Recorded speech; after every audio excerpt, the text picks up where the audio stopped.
This is Money Guide with Mary Sterk from Sterk Financial Services. Now, here's Mary Sterk.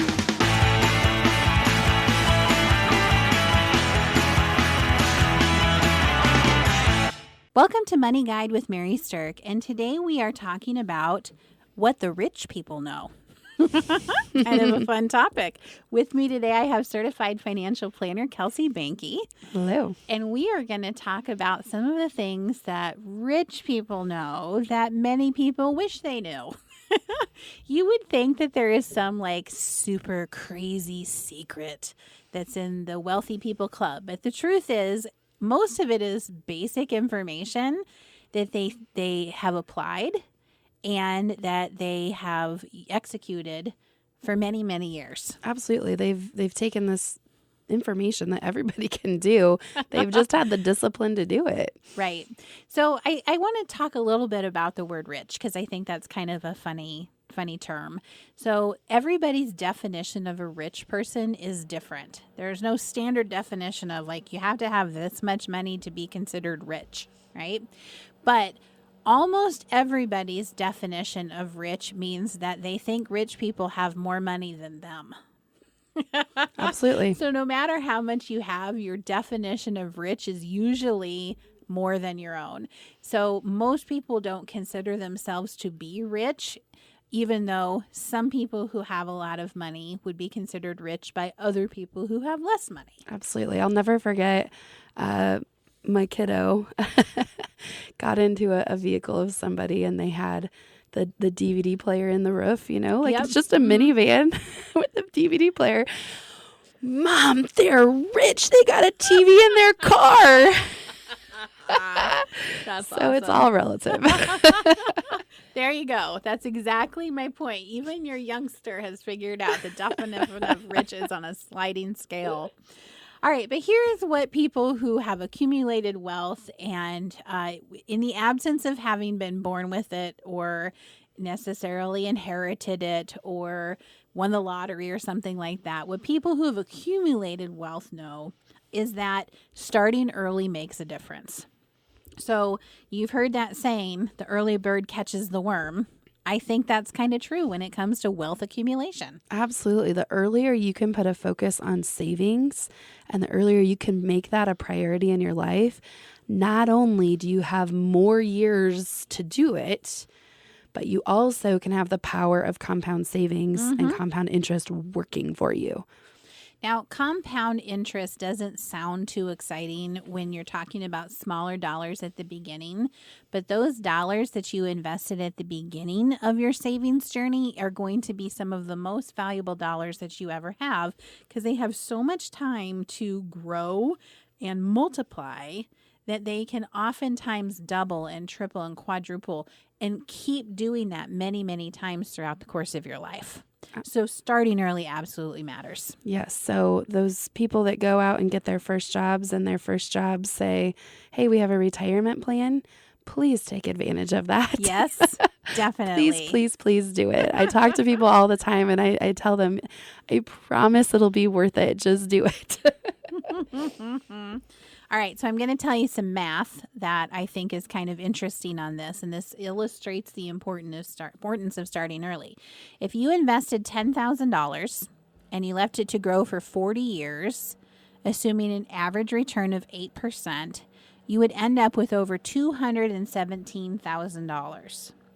But if you waited 10 years and invested $20,000, so twice as much as the original sum, you'd only end up in the same time frame with $200,000.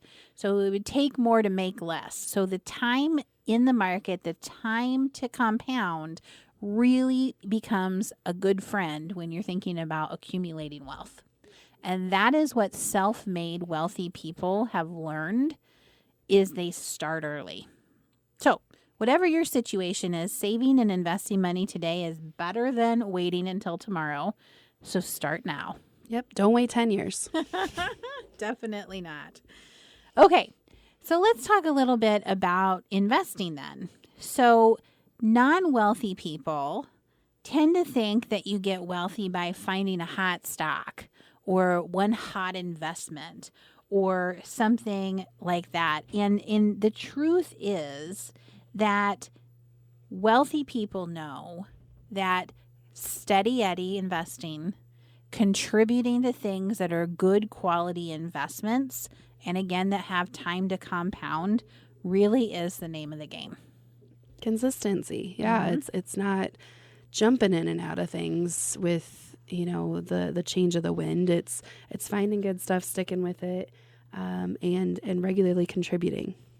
So if you can only afford to contribute $100 a month, then do it. If you can afford to contribute $1,000 a month, then do it. But people who have accumulated wealth know that maxing out their available opportunities for investments leads to that wealth and comfort in the future. And that is the key to investing. Okay, so what is one of the best ways to actually go ahead and get that investing working for you? It's to automate things. I love automation. It's the best. Doing something one time that works for you time and time and time again is awesome. And you know what? It's more and more readily available to people. So within your 401ks, you can automate it. Within your savings accounts, you can automate it. Shoot, there's even apps out there that automate every time you spend that you're saving. I mean, there's so many opportunities for this now that this is a very exciting option and trick for you. But tricking, I like to think of how am I going to feel about stuff down the road? And if I can trick myself into saving more by automating it, it's amazing how much more I can save, even though I truly do know it's important. So when you're faced with some of those decisions on a month-to-month basis of, I'd really like to spend that, $100 on this over here. If it's already gone into my savings account, I don't have to make the decision because it automated it for me. Right. So the perfect recipe for not becoming rich is to neglect what needs to be done, procrastinate about automating things, and then give in to temptation to spend more than you should. So if you're giving yourself decision points on a very frequent basis of should I save or should I spend, your decision fatigue and your life is going to put you in a position where you're like, oh yeah, I deserve that. Nope, I'm just going to spend it. I can save later. And you're going to spend more than you should. So giving yourself the active decision to save versus spend is going to result in more spending. Automating the savings is going to eliminate that decision and take out that entire bad money habit process.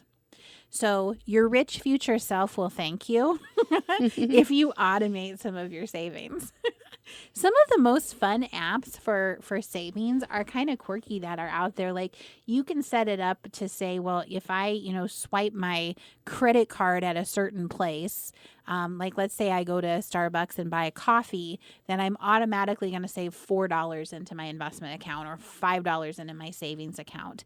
So you not only can you automate your savings, but you can also tag it to your spending to say, if I spend here, I'm also going to make myself save here, which is kind of like a double whammy of savings. Yeah, it's kind of fun. And then there's, keep the change ones where it rounds up to the nearest dollar and throws that change into a savings account. And that's kind of fun. And I mean, there's all sorts of ways to do it. And, it's not all about savings. You have to have the play too. So if you want to automate your savings, reward yourself by contributing to maybe a spending account that's for clothes, or in my case, I like to automate my vacation savings. So for every amount I put toward retirement, I have a chunk that also goes to my vacation account, and I give myself permission to spend that because I've been a good girl and I've put it over, the money over into my retirement savings that I should do. So think through this. This one can be a really fun one. It can be really effective for you as well. Now, one of the things that you would think about wealthy people is that they have enough money that they don't worry about where their money is or how it's doing. And the truth is that many wealthy people fret over their accounts on a pretty regular basis. Like a lot of them can tell you exactly where their money is and then approximate amounts of how much are in there. It's not uncommon for wealthy people to come into our office and be able to rattle off a list of what they have and where it's at. Oh, yes. And with a lot of accuracy. Mm-hmm. So people in that situation also can usually tell you how much they're saving. So they'll be saying things like, well, I have this much in my 401k, I'm maxing that out. My spouse has this much in their 401k, they're maxing it out. We're doing non-deductible IRA contributions, and this is the reason why we're doing that. So they have a pretty good handle. So one of the best tips that we can give you is if you want to know what the rich people know, they know their numbers. They know what's happening within their finances. And so if you spend some time educating yourself about your own situation and getting familiar with where your wealth is and what you're contributing, you're definitely taking a step towards knowing that and moving into that paradigm. Sure. And, maybe this will be something that really motivates you. I know it is for me. If, the routine of month to month living, you're paying all your bills and you're collecting your income and you do it all over again next month, can sometimes not feel as exciting as it really is. Mm-hmm. But if you do a little bit of tracking, what you quickly realize is every time you make a payment towards something that is debt, you're increasing your equity. Every time you do something towards savings, you're increasing your savings. So you have positive net worth happening two different places inside of your spending. So what I started doing, years and years and years ago, and I'm a spreadsheet nerd. We've talked about this before. Is I have a spreadsheet, and every single month I go out and I track the balances of my accounts that are invested or in savings or whatever, and I track the balances of my debts, and I have a calculation at the end of that saying, hey, even though this seemed kind of like a non-eventful month, look at the positive net worth that you improved here. And whether you want to do that monthly or quarterly or annually, or you don't want to do that at all because that's just not your cup of tea, fine. But knowing what you're doing and being intentional about your activity can bring a lot of success. Congratulations to Mary Sterk and the team at Sterk Financial for earning a spot on multiple Forbes lists for 8 years running, including the 2025 Forbes Best in State Wealth Advisors and 2025 Forbes Top Women Wealth Advisors Best in State. Welcome back to Money Guide with Mary Sterk, and today we're talking about what the rich people know. So regardless of where your level of wealth is, here are some more tips and strategies that people who have accumulated significant wealth tend to utilize in their daily life. One of the things that people with more money often do are they just don't carry a lot of credit card balances. No, and it makes sense. Credit cards have high interest rates. You're basically just paying a fee or an interest because you just didn't want to pay for something right away. And so it just doesn't make sense to carry balances. And if you do it on a consistent long-term basis, you are going to definitely get in the way of you creating your own wealth. So smart credit card holders know and practice the different things that actually maximize their rewards. They pay off their debt every month, which boosts their credit score. They maximize any rewards or points that come with the credit cards that they have. And they're not using credit cards to supplement their monthly cash flow. They're living within their means and using credit cards as a simplification of a way to handle cash flow. Most people with wealth have one primary credit card that they use more of the time, and they have a second one that's the backup. So that's the more common way that people who have wealth handle their actual credit cards. Absolutely. And they're using their credit cards a lot of times not for, like Mary said, the fact that they can't afford to buy what they're buying with the assets they have, but as a way to protect against fraudulent activity or to get those points and things like that. But paying them off at the end of the month is helping them win the game of credit cards instead of losing to the interest trap. We like winning the games. Yes. All right. Another thing that people with wealth do is they get educated about key financial concepts. So there are do's and don'ts. There are strategies out there that help contribute to growing wealth, protecting wealth, managing wealth. And people with wealth either get educated themselves or they establish a collaborative relationship with somebody who can guide them. Absolutely. If you just go at it blind with no map, no plan, no understanding. I mean, that's just a roadmap for failure in that situation. And, if you become a student of money, then you are going to be able to master the science of how to build your wealth. And if you absolutely cannot stand the thought of doing that, you have to find somebody to partner with that does love that. Absolutely. We work with people all the time that you're like, I'm a really creative brain and I really get this concept over here. And this is where I really want to spend my time and energy. But I also understand and I want and need to build wealth. Hire the people to help you with it. Yes, I mean, I do the there. same thing on other topics. There's things that I just can't even handle the thought of trying to deal with. And that's where I hire somebody to do or help me with that to make sure I'm not completely ignoring it. But I'm still getting the benefits of it. It's like the idea of going to the dentist. I know that I need to take care of my dental health. I know there are things I can do every day to help promote my dental health, like brush my teeth or floss. But if I need to go have a cavity looked at, or I need to make sure that I'm not getting gingivitis, I need a dentist to help me with that. Somebody who's got the specialized experience. And I need to go in, get their guidance, and then go out and be on my way. But it's that collaborative relationship of I'm doing my part on a regular basis, but the big stuff is going to be handled by them. That's really the same concept that you would want to use with your finances in working with a certified financial planner. Yeah, and I promise I'll try to not be as painful as a dentist, too. Although I know that some people think dealing with their finances is worse than the dentist. It's not nearly that painful. It really doesn't have to be. We try to make it nice. We have even got chocolate in our waiting room, so probably what the dentist doesn't have. All right. One of the strategies that wealthy people regularly utilize is that they are diversifying their portfolio. So once they've built wealth, they have to manage it. They have to keep making sure that it's something that is structured well. And diversifying your portfolio has different segments to it. One is making sure that it actually is diversified into the right asset classes. One of the strategies is making sure that that amount in each asset class is aligned with your risk tolerance level. And your risk tolerance level is going to shift and change over the course of your life. Absolutely. And it should, and think about your feelings on everything. When you're 20 and early 30s, maybe you're going to have one kind of feeling about risk and things that aren't certain. And as you age, those feelings definitely change. Maybe not for everybody, but a lot of times.